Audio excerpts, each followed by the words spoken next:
process of developing, discovering, and becoming your true leadership ability. How do you discover and develop that? All of you know by this time my philosophy. My philosophy of leadership is one that is so real to me because I am a product of it myself. And that is, I believe that every human being was born to be a leader, but not over people.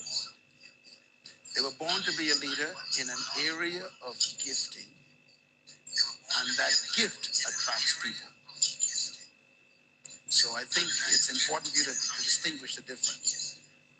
The traditional leadership model is that some people were born to lead because they have certain unique gifts and traits, and then the rest of us are relegated to being followers the rest of our lives because we just don't have the stuff, whatever you call it. Some call it charisma, some call it talent, some call it, extrovert personality, all these different things they come up with. But based on history defies the theories that they teach in schools on leadership.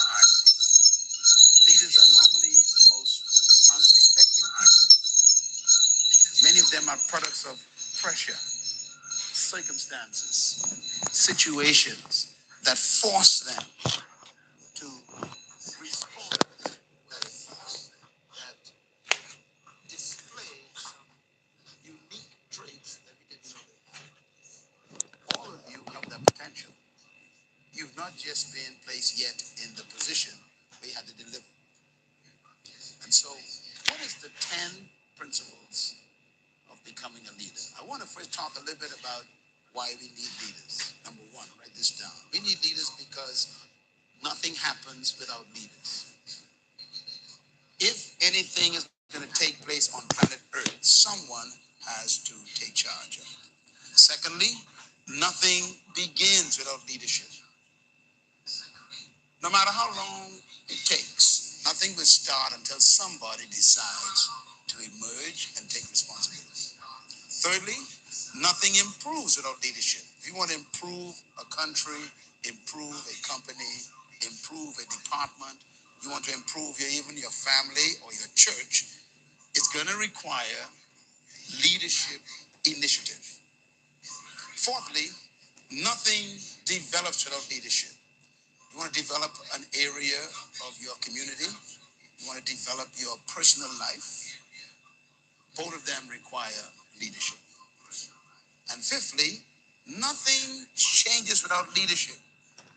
No matter how you complain about what's wrong in your community, in your city, in your nation, or in your church, or your organization, or even in your family, your complaining doesn't change things. Someone has to decide to step out and act. That is what we call leadership. And number 6, nothing progresses without leadership.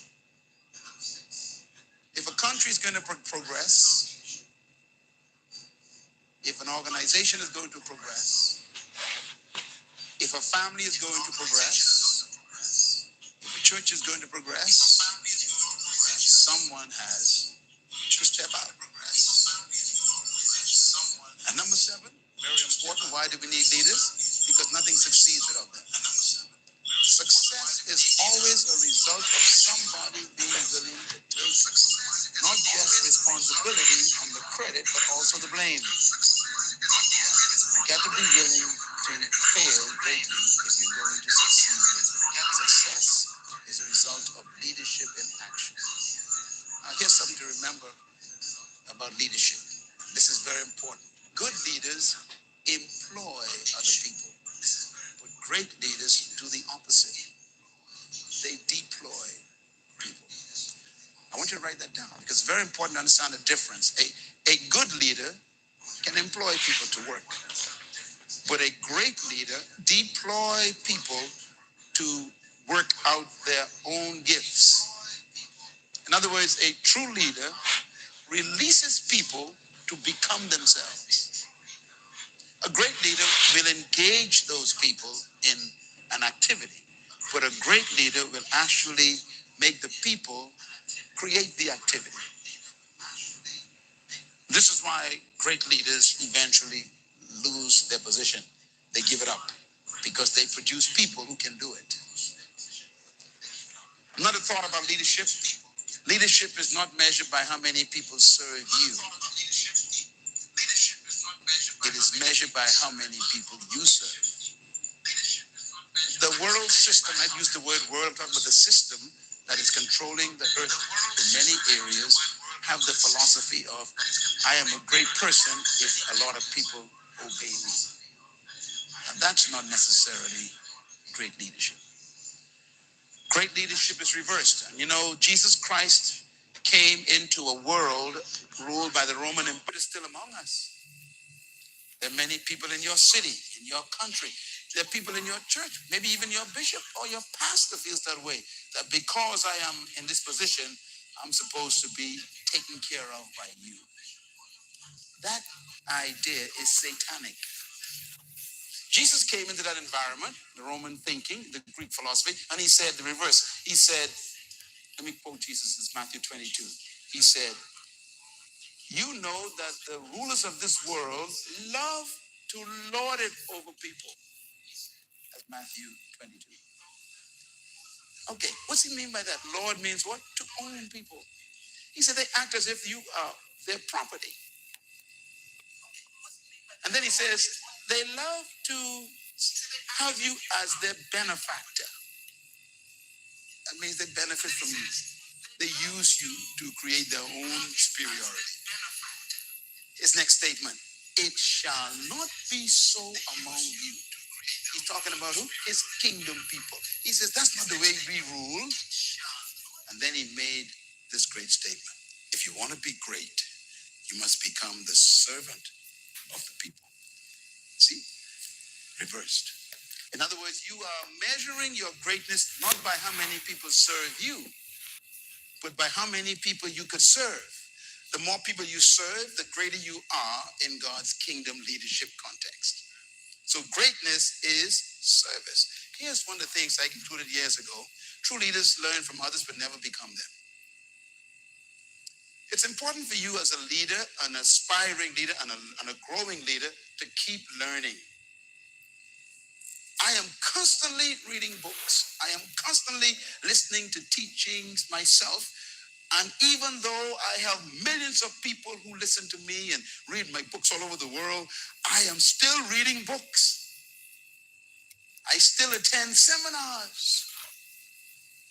I still buy CDs. Why? Because a leader never graduates from the school of learning. You must learn from people, but never become them. Do not lose your uniqueness and your originality. Secondly, a true leader is one who leads others to leadership. They are constantly wanting to improve other people's lives. Thirdly, and this is the difference between a manager and a leader, managers think of the next position, but leaders think of the next generation. A leader has a long-term view. A manager has a short-term view. A manager thinks about the bottom line. A leader thinks of the horizon. They see the future. The manager sees the present. Managers focus on doing things right. Leaders focus on doing the right thing. Different ways of thinking. Managers don't want to rock the boat. Leaders turn the boat over and build a new one. In other words, a leader is always thinking about the big picture. If you're going to become a leader, you got to be able to manage and dream at the same time. That leads to point number 4, and this is very important. Leadership is about service. Leadership is not about power. It's about empowering other people. Leadership is not about manipulation. It's about inspiration. These are my years of research on what makes a person a leader. These are important principles. Next, leadership is not about pursuing people. Leadership is not about trying to find followers. Leadership is about pursuing purpose. We talked about this in our last session. When you discover your purpose for your life and you pursue with all your might, at the point of sacrifice, you inspire people and then they trust you and they follow you. People actually come after you as you run toward your purpose. It is your passion for your purpose that attracts people. Can you write that down? It is your passion for who? For your purpose that attracts who? People. So great leaders do not look for followers. They are dedicated to pursuing an assignment, a conviction, a dream, a passion. And number 5, leadership is about becoming more than doing. What do I mean by that? You can go to a college and study leadership for 5 years and still come out as a follower. Because the course will teach you techniques, mechanics. They will teach you ways to manipulate people, to delve into people's emotional state. They will teach you ways of crowd control and mass control and all this technical stuff. You know, guys like Machiavelli and others who have studied this stuff, they got all this stuff. You can go to school and study that stuff. And I studied some of that. And do you know that most of the people who take those courses never become leaders? Because leadership has more to do with self-discovery than it has to do with memorizing techniques. That's why you can have a degree in leadership and still be broke and no one following you. Because leadership cannot be taught. It has to be discovered. And you got to make the discovery yourself. My job in this seminar on Wednesdays is to create an environment for you to really discover yourself. I am supposed to make this place so full of possible energies by the knowledge and the revelation that you hear that it ignites something on the inside that never goes out. That's my job. I am here to light the wick that's already inside you, not to give you one. And that's what a leader is born from. A leader is born from the inside. That's why no true leader tried to be a leader. Something happened to them.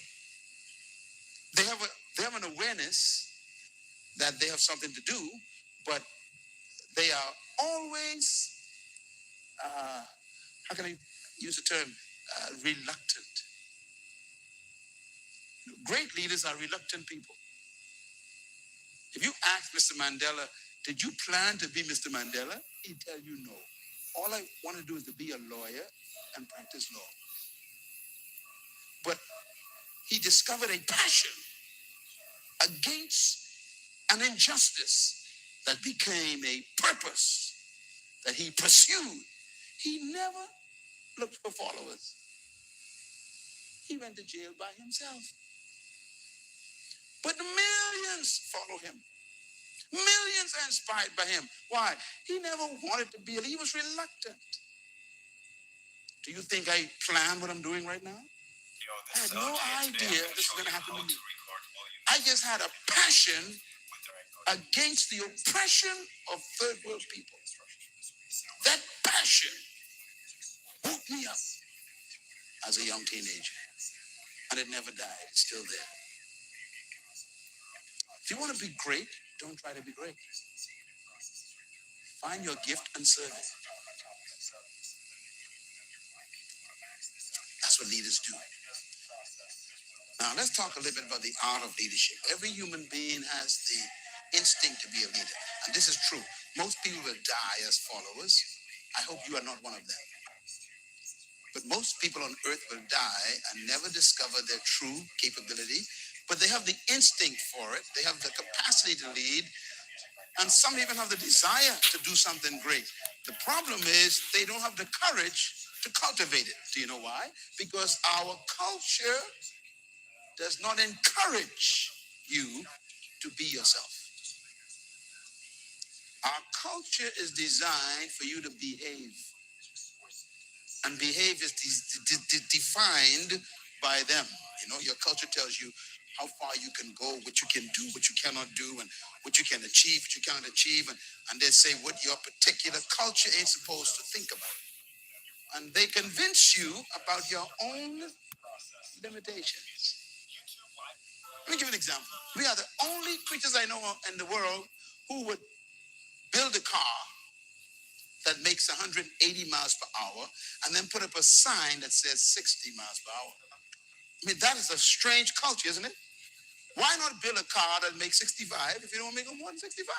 Because what they do is they give you capacity, but they give you limitation. They give you something you ain't supposed to never use. Think for a minute.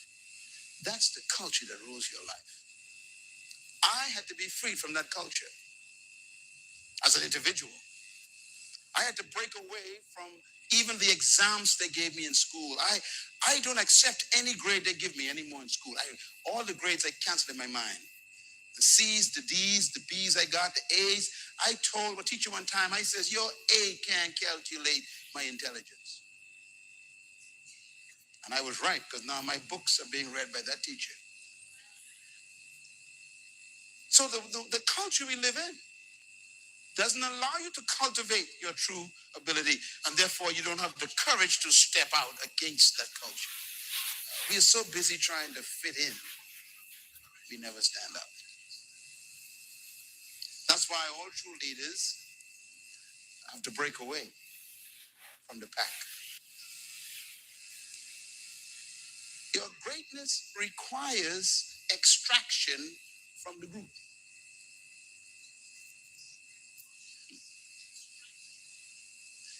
Leaders do not seek acceptance. They pursue conviction. Sometimes the conviction is not accepted. That's why they become leaders. Because leaders don't follow trails. They create them. If you do what everybody is doing, you are a follower automatically.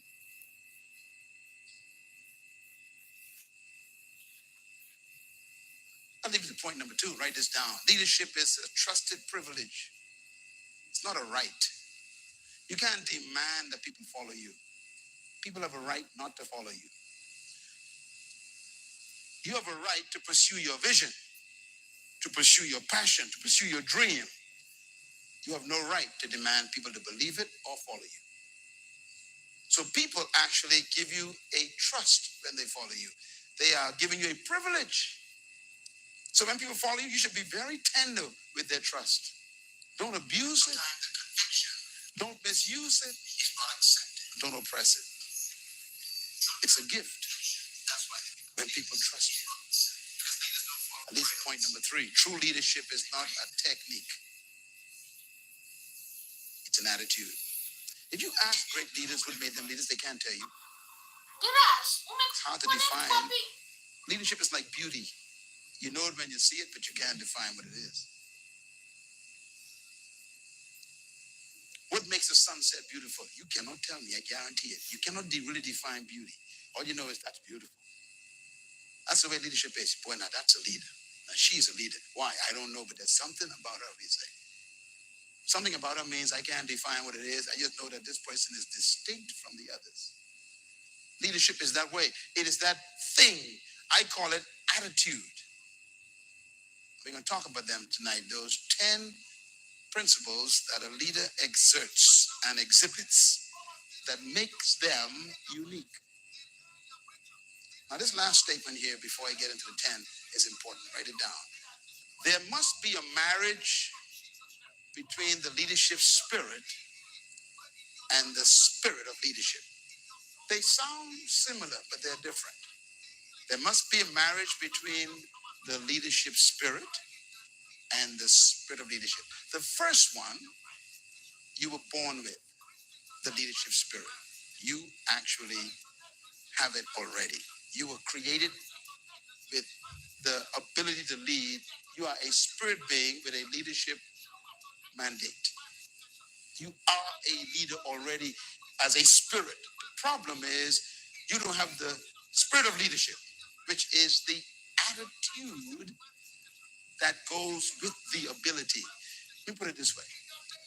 You have ability and mentality. Write it down. The first one is what? Ability. The spirit of leadership is the ability to lead. The leadership spirit is the mentality to lead. I would dare say that maybe only 10% of the world population of 7 billion people will capture the spirit of leadership, the mentality. And my job for the rest of my life is to try and increase that 10% to maybe 15 before I die.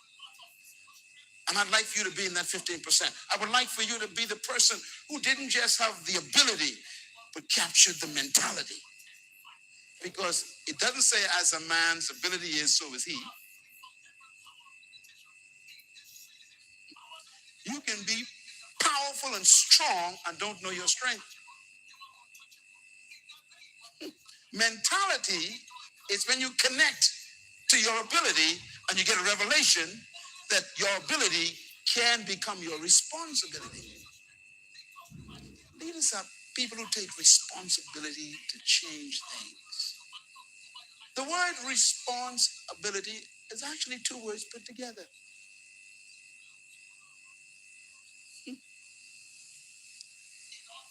To be responsible means you have the ability to respond to a situation. Complaining people are irresponsible. Write that down. If you are always complaining, what's wrong in society? What's wrong in the government? What's wrong in the church? What's wrong in your business? What's wrong in the family? What's wrong in the community? Complaining, you are a problem.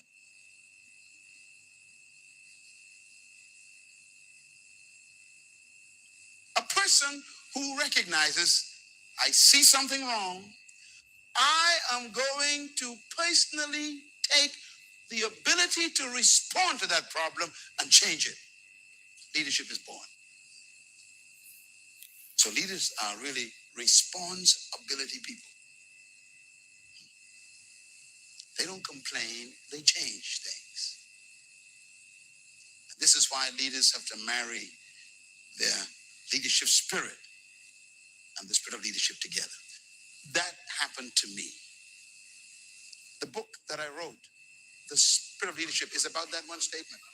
And in that book, I give you 10 specific attitudes that you need to cultivate to cross over from being a follower the rest of your life into the realm of becoming the leader you were born to be. You have to make a transition.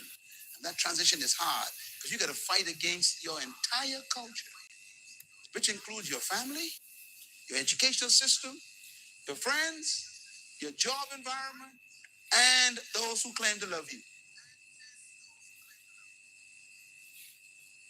Very few people want you to be you. Very few. Because to be you might mean you will lose them. Can I put it that way? They don't want to lose your company. And so many times, the people who are holding you back are the ones you claim love you the most. They love you so much, they don't want you to ever leave being what they want you to be.